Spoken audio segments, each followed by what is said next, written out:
Personally, I'm a huge believer in business owners have to take responsibility for everything that happens in their business.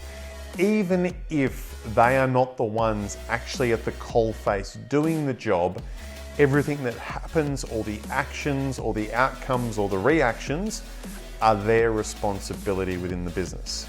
And a business that I had worked with for a period of time, they had grown, and it was a family business, and that business had grown to a certain point that they could employ a general manager to sort of take over the day-to-day runnings of the business. And what happened in this case was that the owners, so those two family members that own the business, took the general manager as thinking, well, we've got someone there doing the general managing of the business. We can sort of abstain and we can step back and we can chill and we can, really not worry about how things are going because we have somebody who is managing our operations and we can see our sales. We can look at the revenue come in and we can go, oh, well, the guys are busy. We're growing our headcount. It all must be good and there's money in the bank account. What happened was they employed the general manager for around about 12 months. And during that period of time, they didn't look at their financials, they didn't look at their numbers, they didn't look at their cash flow, they didn't look at their forward planning.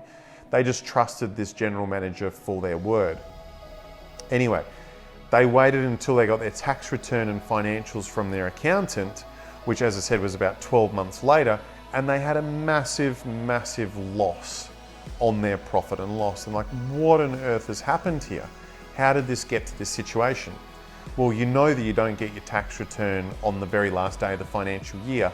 In their case, it was months and months afterwards that they got their tax return and financials.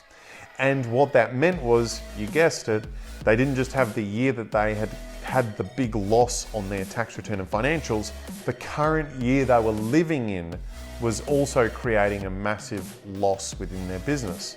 And they'd almost gone completely broke as a result of this. They'd really only just looked at how much cash they were taking out of the business. They weren't actually looking at the ebbs and the flows of what was occurring. So the moral of the story for that for me is you've always got to take personal responsibility. You can run your business by managing from reports.